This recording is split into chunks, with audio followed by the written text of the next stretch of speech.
Assalamualaikum. Hai teman-teman, nama saya Muhammad Azam Hafizuddin.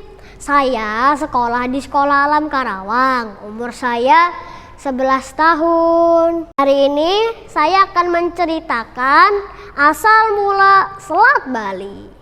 Pada suatu hari, ada seorang yang bernama Begawan Sidik Mantra.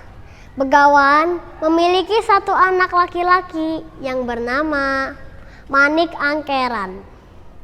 Lalu sifat Manik Angkeran sangat luar biasa sombongnya. Nah, lalu Manik Angkeran tuh selalu berjudi dan menyambung ayam. Lalu ia memiliki utang bertumpuk-tumpuk. Lalu ia berhadapan dengan ayahnya. Ia berbicara seperti ini. Ayah, bayarlah hutang-hutangku. Hutang-hutangku sudah sangat menumpuk. Baiklah anakku. Lalu Begawan menemui yang memiliki hutang. Lalu ia membayarnya. Keesokan harinya, Manik Angkeran semakin banyak utangnya karena ia sering menyambung ayam dan berjudi.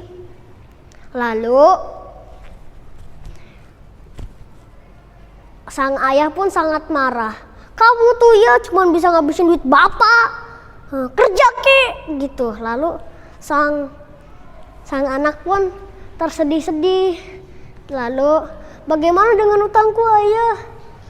Ya sudah, ayah akan bayar utangmu. Karena harta si Begawan itu sudah habis, ia ke Gunung Agung untuk meminta harta kepada naga besiku. Lalu sesampainya di sana, ia membawa lonceng. Lalu ia menggetar-getarkan loncengnya agar berbunyi ting-ting-ting-ting-ting. Lalu sang naga pun keluar dari tanah, duar. Lalu ia bertanya, kamu ngapain Begawan? Aku hanya ingin minta harta karena hartaku sudah habis karena anakku. Kenapa anakmu? Anakku selalu berjudi dan menyambung ayam terus. Bolehkah aku memintanya? Boleh. Lalu sang naga pun menggoyang-goyangkan badannya. Set. Tiba-tiba banyak sekali emas yang berjatuhan dan berlian. Lalu sang ayah pun pulang dengan membawa emas tersebut. Lalu ia pun membayar hutang-hutang sang anak. Nah, keesokan harinya, di hari ketiga setelah kemarin ia membayar hutang yang itu, lalu di hari ketiga ia semakin parah lagi karena ia berjudi membeli istana tapi uangnya tidak cukup.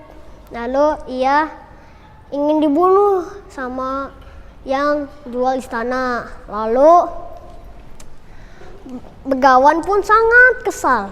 Kamu tuh harturan tuh duit jangan dihabisin buat makan, buat minum. Iya, tapi ini terakhir kali.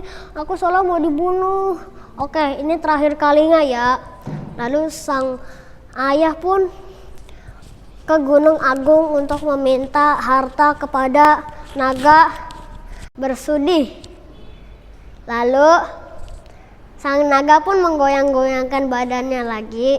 Keluarlah emas dan berlian. Ia membawanya ke anaknya, tapi sang anak ini sangat heran. Kok sang ayah bisa membawa emas sangat banyak dari gunung?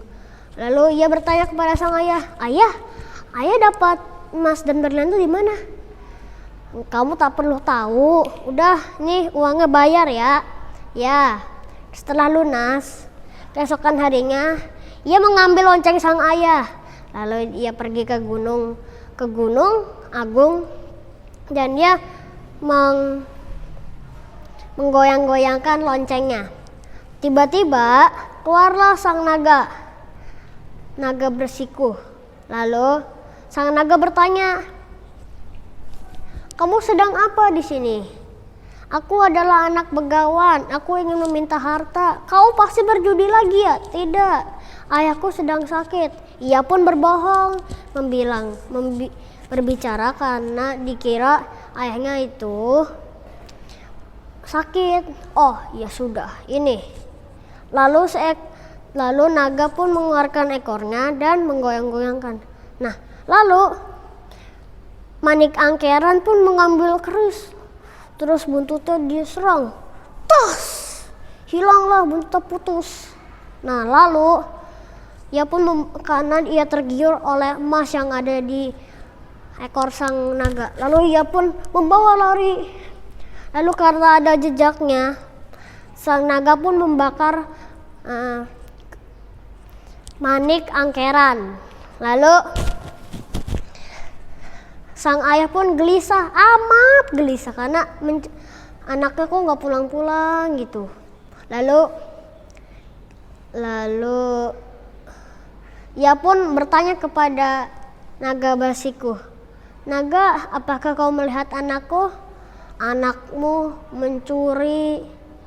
anakmu meminta harta kepadaku dan memotong buntutnya dan mengambil. Sekarang di mana anakku? Dia sudah menjadi abu." Lalu sang ayah pun nangis terseduh-seduh. "Tidak, anakku, tolong naga, hidupkan kembali anakku." Lalu sang naga pun memberi persyaratan. "Aku akan hidupkan anakmu, tapi anakmu harus mengembalikan ekorku." Lalu mereka pun membaca mantra. Nah, tiba-tiba sang anak pun hidup lagi. "Ayah." Lalu mereka berpelukan. Lalu sang anak pun mengembalikan ekornya si naga. Dan cerita pun berakhir. Wassalamualaikum warahmatullahi wabarakatuh.